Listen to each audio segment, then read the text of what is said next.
Welcome to Bobby Owsinski's Inner Circle. I'm Bobby Owsinski, and this is a show all about music, music production, and the music business. Today we celebrate the beginning of our 5th year with episode number 200 and our annual anniversary guest, engineer Dennis Moody. Yes, it's episode number 200. Thank you so much for your support. I do appreciate that you've listened and given me your feedback all these 4 years. We're going into year number 5, and there's a lot of great guests coming up. I want to especially thank Steve Cherubino, who is the reason why I'm doing this podcast. I'm a panelist on the Audio Nowcast, which is, I think, the longest-running pro audio podcast in the world, and it's been going for 11 years. Steve heard me on that podcast, and he said, you should have your own podcast. And I thought, no, I just don't want to do it, or I can't. I don't have enough time. But Steve said, look, I will help you get this going. And he did. And for the first 100 episodes or so, he did all the post-production. But if it wasn't for Steve, I wouldn't be doing this. So I want to thank him very much. And again, thank you all for listening, and thank you all for being a part of this. So let's get down to the news. First of all, China bans hip-hop from their mainstream media. Yeah, hip-hop and the hip-hop culture has been banned from Chinese television, and that includes clothing and tattoos as well as the music. They claim it's tasteless, vulgar, and obscene, and probably most importantly, it's not aligned with the party values.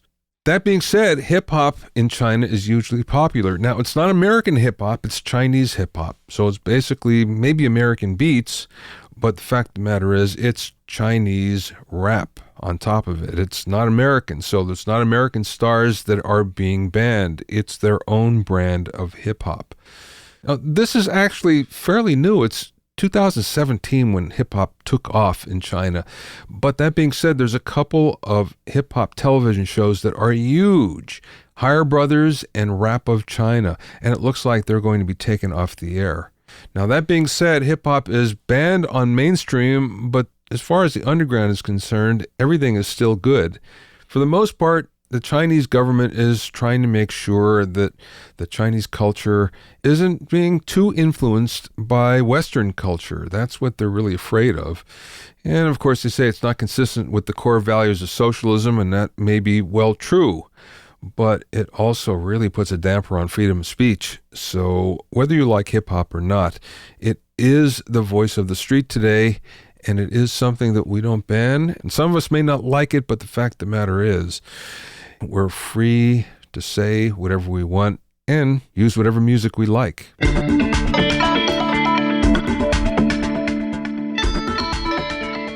If you have any questions or comments, you can send them to questions@BobbyOwnerCircle.com. Check out my Hitmakers Club for access to the private Mixers Facebook group, monthly Deconstructed Hits, mixing workshop, and Q&A webinars. For a short time, access to my core training module bonus. Go to hitmakersclub.com to learn more.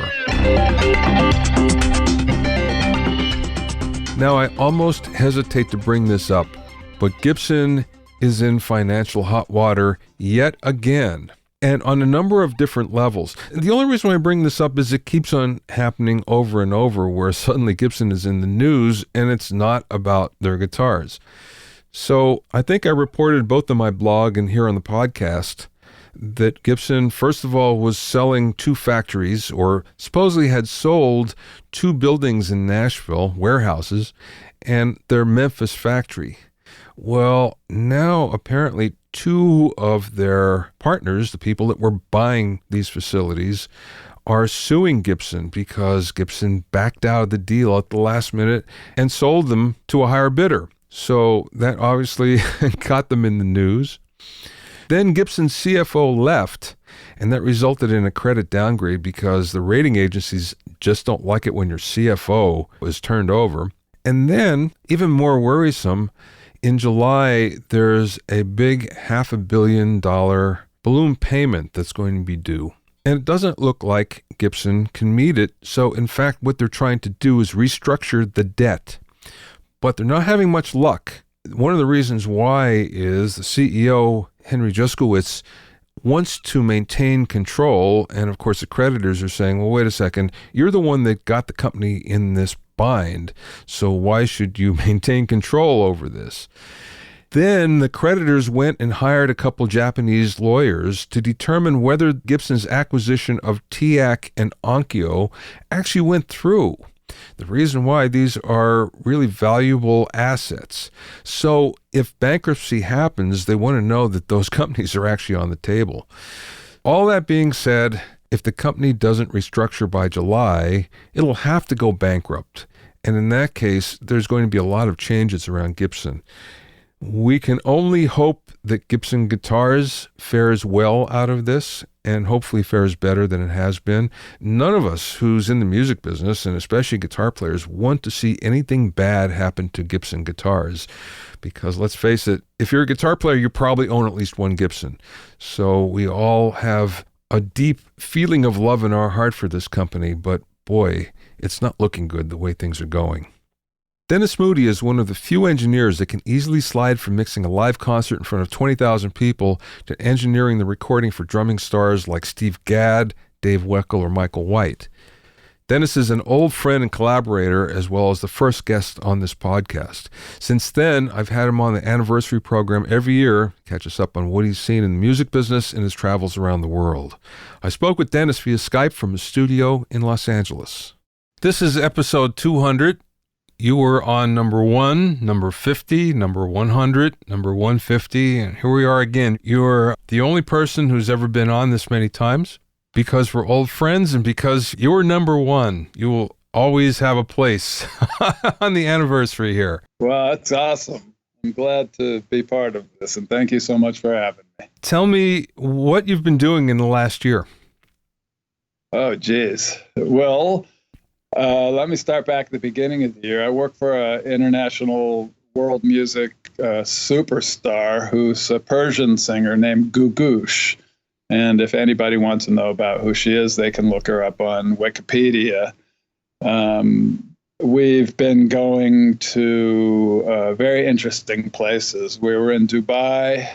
We came back to LA, and 3 weeks later, we went to Kuwait and did a show. 3,500 people, sold out in an hour. Wow.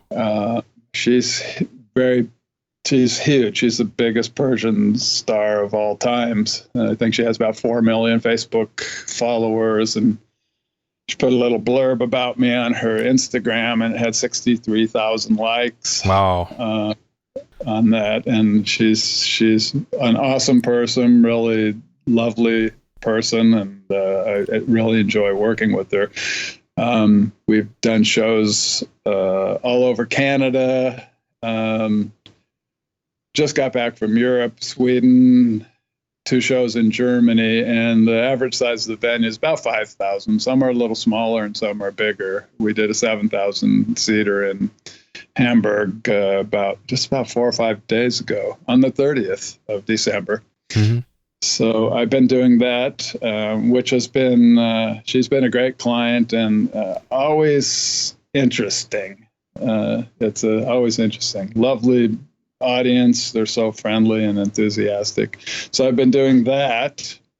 I started working with an old client of mine from the studio days, Keiko Matsui, who's a Japanese jazz piano player. Yeah. And you're familiar with her, right? Yeah. Yeah. Her band had Carlitos Del Puerto on bass and Jimmy Brantley on drums, J.C. Marrero on guitar. So we did the Cuban kind of vibe thing and toured around the States, just one-offs, weekend things. I think the longest run we had was 3 days, which is like a dream. 3-day tour. Oh, I love it. But then in October, she did a tour in Ukraine. So we actually did 8 cities in Ukraine, 1 show in Moldova, and 1 in Tbilisi, Georgia. And these were her band. It would be Dave Carasoni on drums, Rico Ballad on bass, her on piano,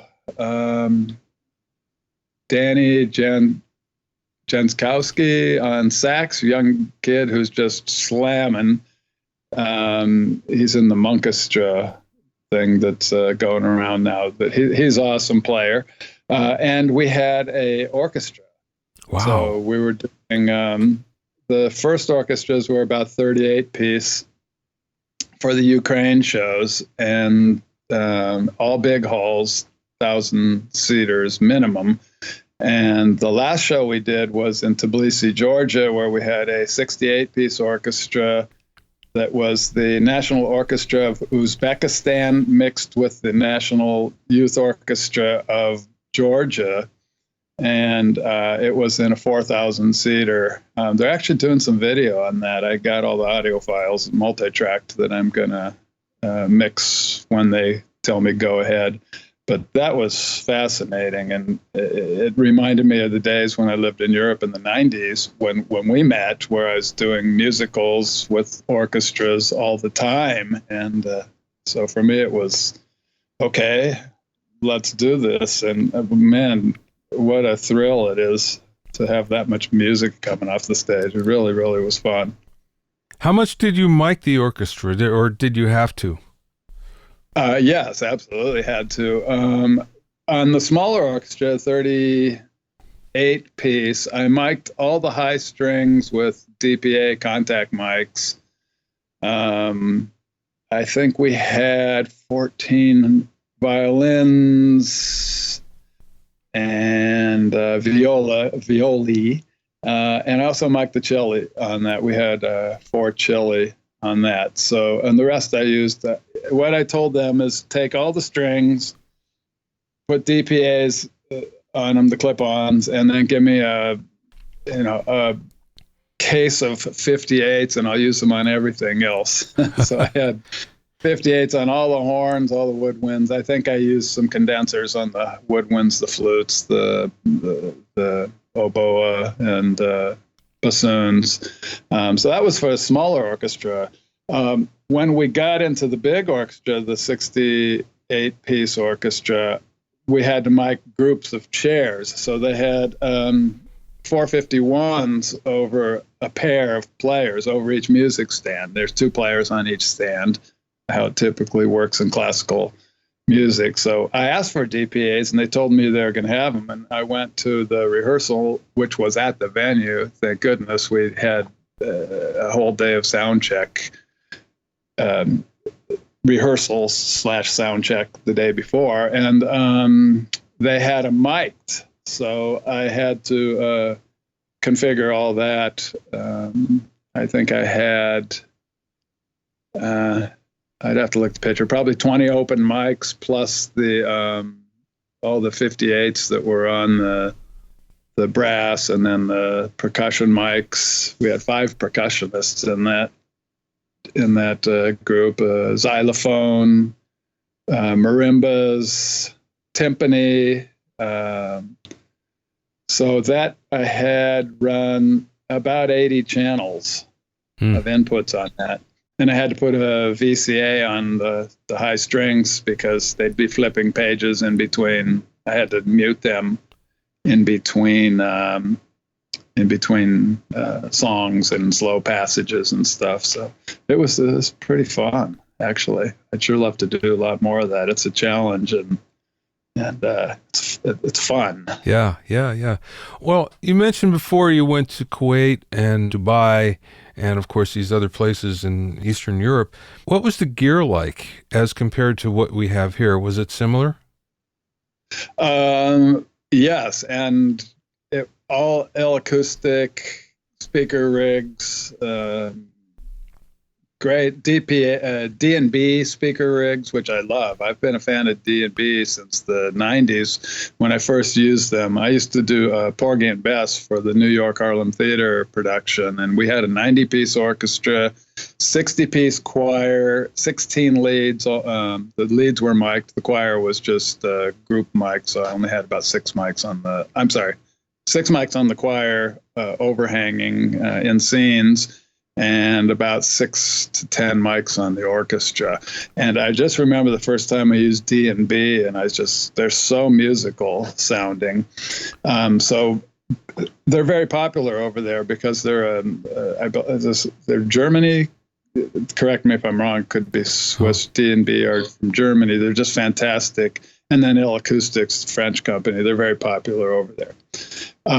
I know I get a lot of flack from some engineers because I still use a Yamaha M7 CL48. I love the console because I can see all the faders at the same time. It's super easy to use, super intuitive, and I can get it anywhere. I can get it anywhere. That console I can get in Dubai, I can get in Kuwait, I can get in South Africa, I can get in Moldova, and it's not an expensive console to get. Every sound company has one sitting in their warehouse. So as I do a save of my scene, my mix scene on a USB thumb drive, I'm able to get in the next day, load my mix, and be ready to go, just tune the room. So it's a console that I prefer. I am probably going to change over to Digico this year because they're becoming the same. You can get them anywhere. But the M7 CLs are starting to fade away and not seeing them so much. Yeah. But mics, everything 58s, a lot of AKGs, a lot of Neumanns, DPAs and DPA clone clip-on mics for strings. All good stuff. Really, really great. They're right up there with us on their technology. Cool. Well, you know that the company that owns Digico just bought SSL. I see. Yeah. Oh, I wonder what they come up with now. I thought it was a bad thing, and then I did some research and found out that SSL actually had the best year ever last year. They're selling consoles like crazy. Peter Gabriel owned it, and Peter basically knew that he couldn't take it any farther than he could, so he sold out to these people. Audiotronics is the name, and they own Calrec and Digico and Allen and Heath as well. So should be interesting to see what happens.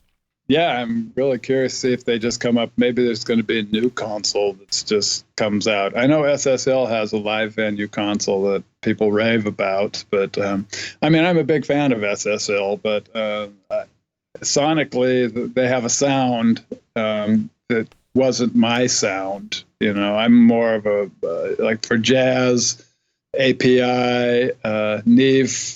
It's more of that type of sound. And SSL, or at least the older ones when I was using them years ago, they had a different sound to them. I don't even know how to explain it.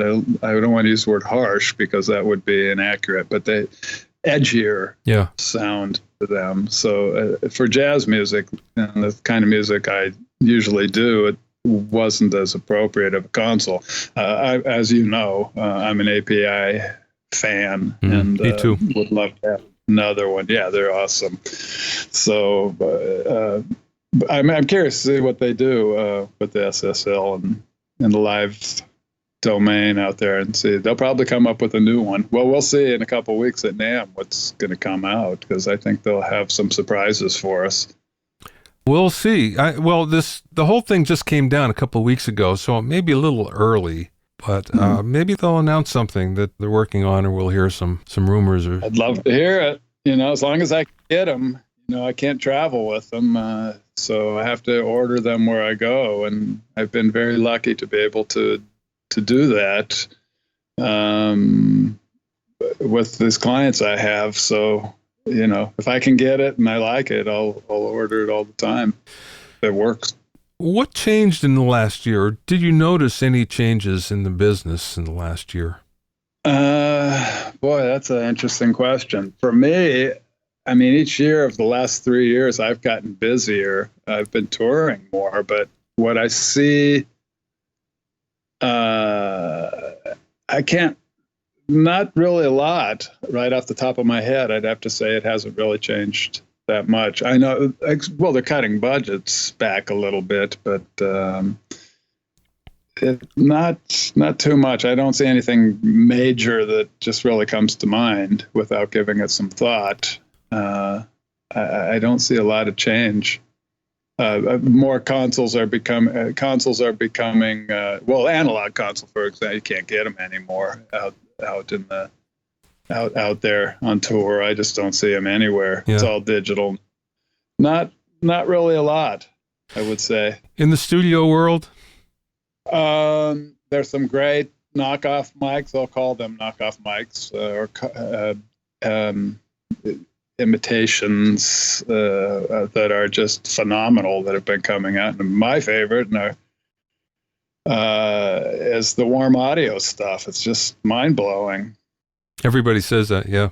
Yeah, I have a pair of their 76 WA-76 limiters, and of course I owned 1176s for years and years, and these things, of course, there's something that age gives to the sound, like with an electric guitar. Stuff starts to age, and it gets a sound to it that the new ones don't quite have, but they sound incredible. And the thing I like about these is that if you bought a used U87, for example, any two of them could sound completely different. Yeah. You have a vintage one, you pay more money for it. But when I buy one of these WA-87s, I have a pair of them, and I've used them on horns with the Martin brothers, Andy Martin and his Stan and his brother. They're a section. I can't believe how great they sound, and they're very reasonable. And their EQs, their Pultec knockoffs are just fantastic. So for new gear in the studio, I'd say they're finally getting these copies or emulations to be of a quality that you can make records on, that people are starting to accept now as this is the way it is. I tried to get a vintage 47 and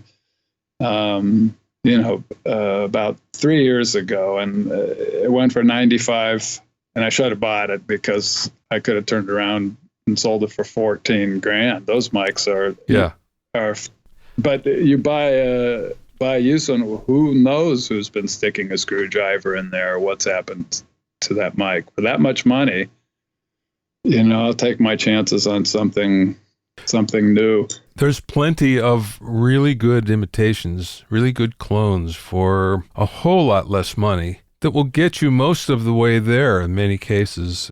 Well, even if it doesn't get you there, it gets you somewhere else. It's effective for what you need, and you're recording for your project, So if it's not Frank Sinatra's U47 from Ocean Way or cello, whichever room, and it still sounds great. I want to try these WA-47s, and I hear them I looked last week, I think I had some time sitting in my hotel with my cold in Sweden. I go, well, let me see if there's any reviews on this, and they're doing shootouts, and you can't compare these. They're a different mic.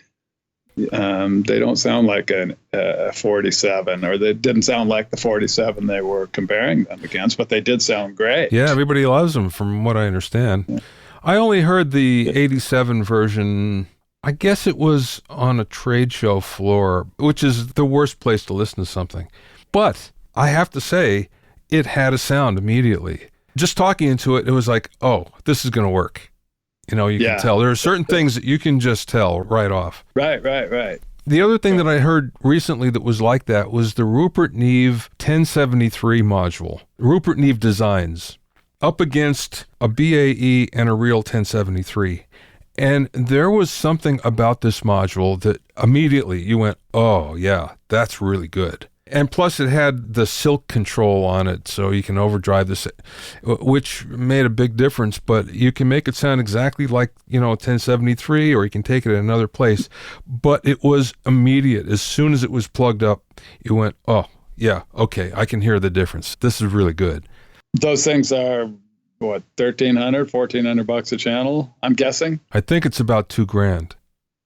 $2,000. Okay, Warm Audio just came up with the 1073 knockoff. Have you seen their ads? Yes, I have. I'm waiting to hear it. They're just putting all kinds of stuff out now. I'm really waiting to hear it. Again, I pretty set with my gear right now, except for one great vocal tube mic, which I'll probably end up getting their 47.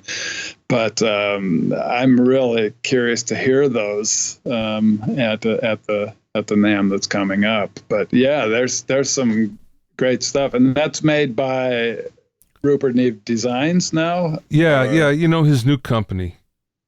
Okay. Yeah. Well, he's always been an innovator, and everything he makes is, I can't imagine any bad product from him. Yeah. Yeah. So that's good to know. I'll have to check that out.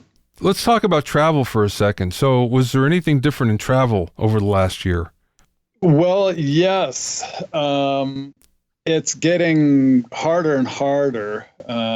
Before, let's say 2 years ago, 3 years ago, there'd always be an empty seat on the plane. Now they won't fly them empty. They put people. It's very rare. I think 1 out of 30 flights might have an empty seat.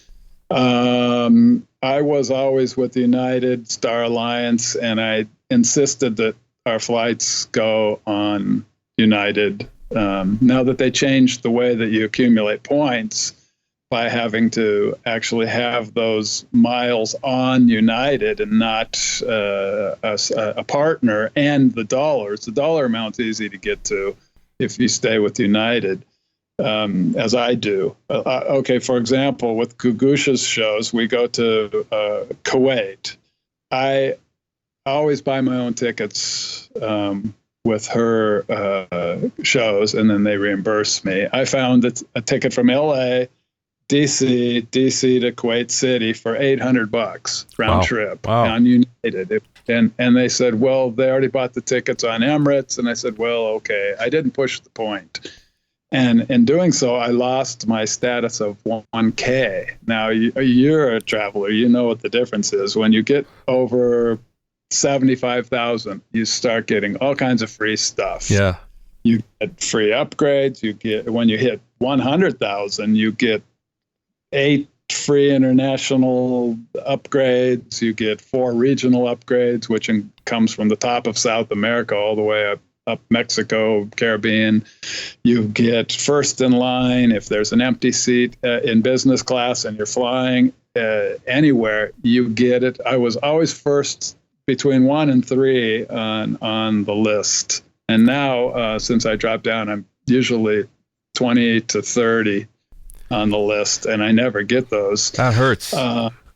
Yeah, it does. Especially I'm 6.5 feet tall. I don't fit in a coach seat, so I have to fight for a place and an exit row. Pay extra for it out of my pocket, which is fine. I want to be comfortable. The airlines are making the carry-on smaller, so you're forced to check your bag, which you pay for. So they're forcing you to pay for something.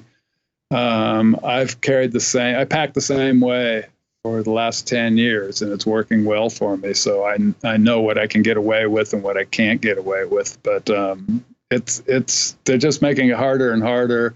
If you get a credit card, for example, United a Visa card, United Airlines Visa card, Chase Visa, you get a certain status in line. You get to carry on your bags.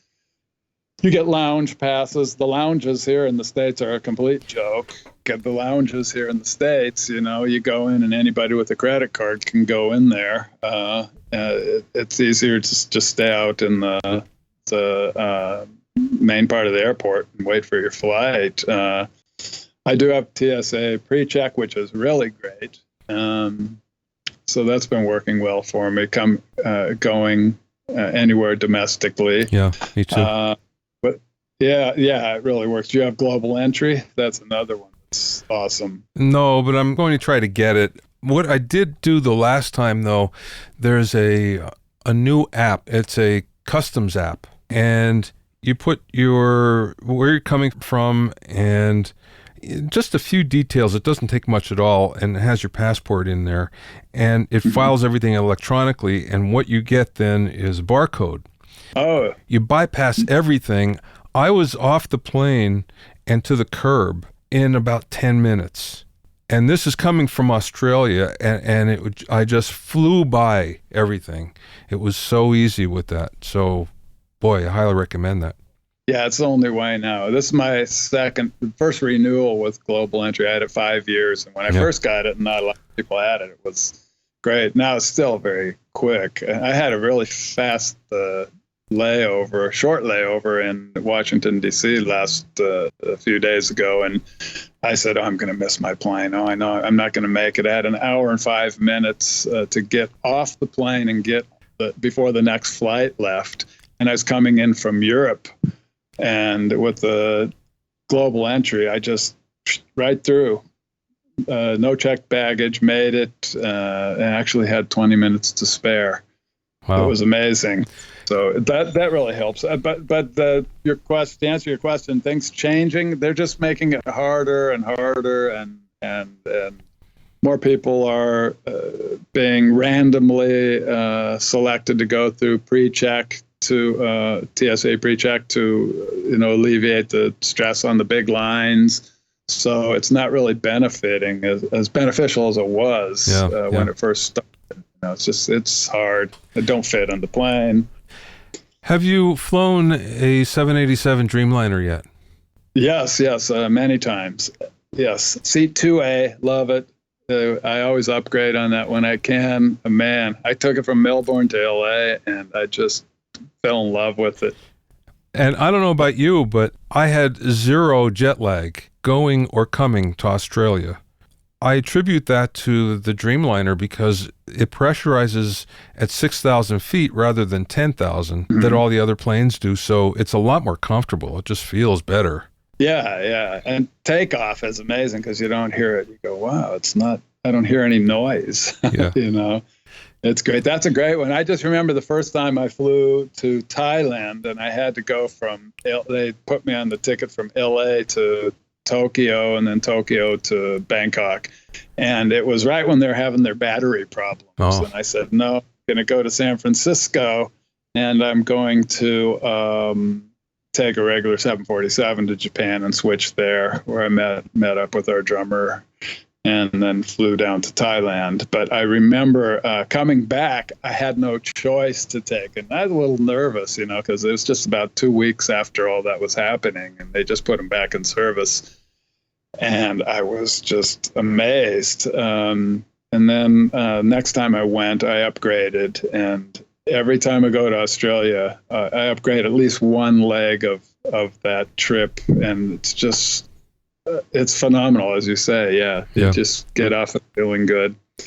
The big ones that are funny is the 380s, the double deckers on Emirates. The thing I liked about that is that I had 5 seats in the middle to sleep on. Oh boy! And they put us in economy, of course. So I had 5 because it wasn't that full. It was only half filled up.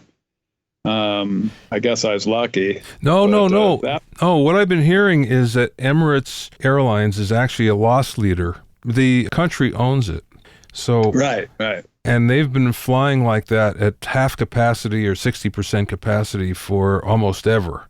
Wow. Yeah.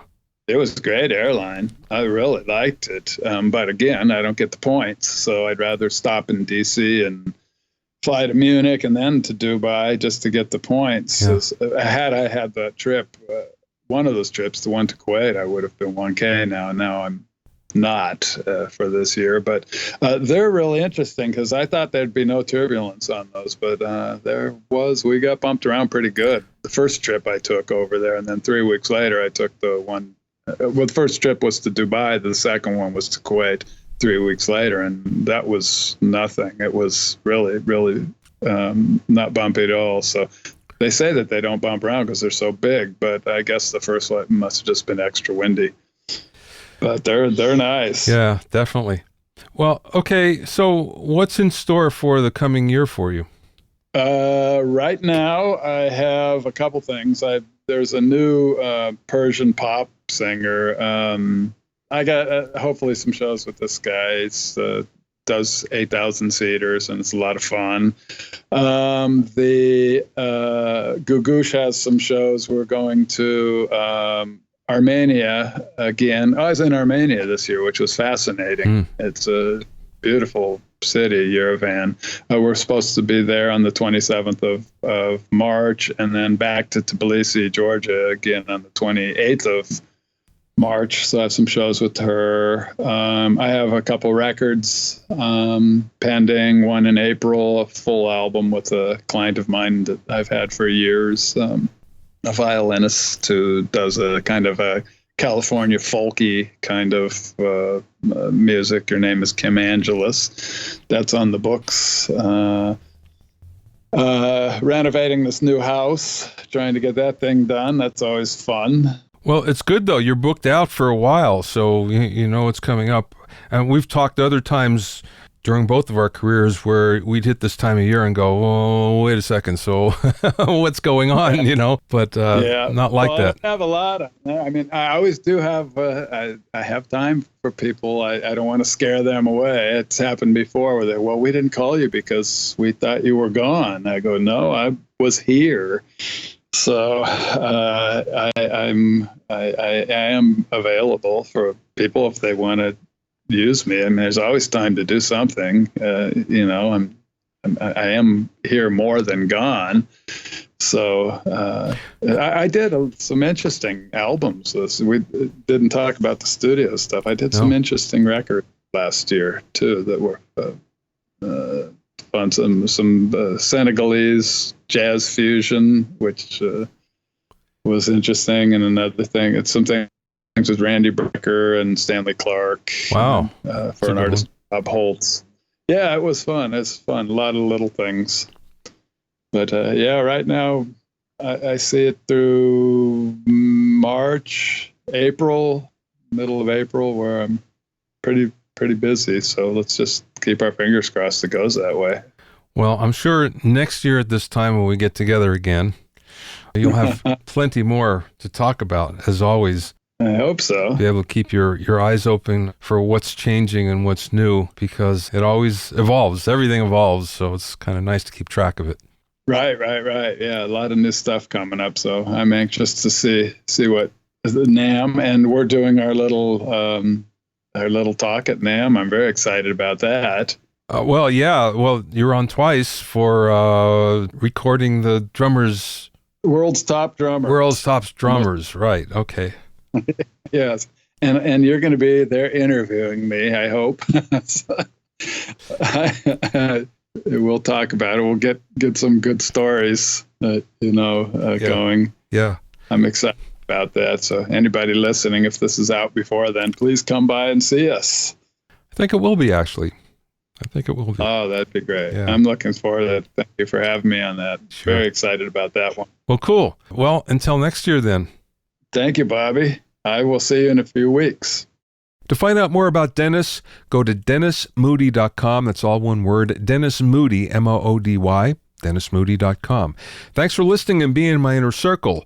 Remember, if you have any questions or comments, send them to questions@BobbyOInnerCircle.com. To listen to other episodes of Bobby Owsinski's Inner Circle, go to BobbyOwsinski.com and select the podcast tab, or you can go to BobbyOInnerCircle.com or find it on iTunes, Stitcher, Mixcloud, and Google Play. At BobbyOwsinski.com and BobbyOInnerCircle.com, you'll also find a sign-up form for my newsletter and for alerts for new podcasts. This is Bobby Owsinski. I will see you next time, and one more time, thanks so much for being a part of this. Thanks so much for your support.